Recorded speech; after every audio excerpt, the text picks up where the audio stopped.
Mike McCully here. I'm at the Cariboo Fire Center. We're actually out on the runway today talking to Ken Westfall. Ken is an air attack officer, also known as a bird dog officer. Ken's responsible for flying in this aircraft and guiding our air tankers around on their missions. So we're going to learn a little bit about what Ken does and how that fits into the big picture today. So Ken, maybe you can talk a little bit about how you became an air attack officer. Okay, well I started about 1990. It was just, I always had an interest in aviation, and this just fit really well with my previous experience in fire control. So it was just taking that experience and moving it into the aircraft. Excellent. We know that when you're up in the sky, you're sitting in this aircraft behind us. Maybe you could talk a little bit about what type of aircraft this is and maybe what you're doing when you're sitting in the seat there. Okay, well this aircraft is called a Turbo Commander, but basically what it is it's a communications platform. So my job is really communications, both with the personnel on the ground and in the air. So when I go overhead a fire, my first job is to come up with the tactics for the fire. I'm kind of like the quarterback, if you like, of the air tanker team. My job is to kind of, first of all, figure out what is the fire doing, what is the potential, what is threatened, and then from that develop an attack plan for the fire, and then communicate that attack plan with all of the parties that are involved. That may also involve using the incident commander if there is one on the fire, talking with him and coming up with a plan that works for him, as well as something that is achievable by us. And then, like I say, after that, then we go ahead and implement the plan. Excellent. So we know that implementing the plan, that could mean running lines of retardant with these aircraft. I know the folks can't see them, but we do have two electric air tankers here right off to either side of us.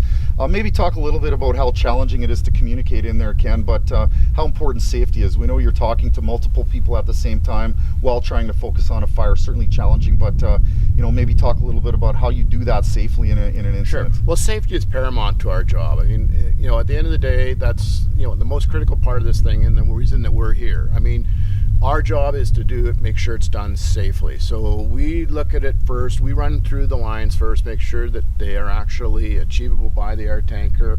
We always run the lines under the assumption that an air tanker is going to lose an engine and cannot release its load. So we look at all the fires from that perspective. We will not bomb into rising ground.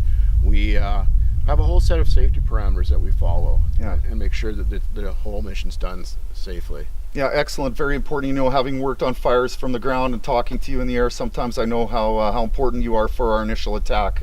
We've talked already about the fact that initial attack is really important for us. Getting a handle on small fires is certainly key. So when you show up to a very small fire, Ken, maybe just talk a little bit about how you assess that for initial attack and whether or not there's some achievable objectives. Yeah, okay, so obviously when we arrive at any fire, the first thing we do is have a look at what's the potential of that fire. What is it doing? What does it look like it's going to be doing down the road, half an hour later, several hours later, and then come up with an attack plan to actually, our number one, trying to contain the fire. That's our number one objective, is to try and contain the fire. We don't put fires out. Air tankers, any type of air tanker, whether it's dropping water or retardant, cannot put a fire out. Our job is to contain the fire and hold it in time for the ground crews to get there and give them enough time so that they can actually take action on the fire. Yeah, certainly important. I know, Ken, that's really important to delineate the link between the aircraft and the ground crews. Quite a complex operation. So maybe can you talk a little bit about some of the rewards with being involved with an operation of this size in the Cariboo this year, particularly, and how you feel at the end of the day after maybe achieving some objectives? You always look for success. So always you want to come home at the end of the day after a successful mission. Hopefully it's containing the fire.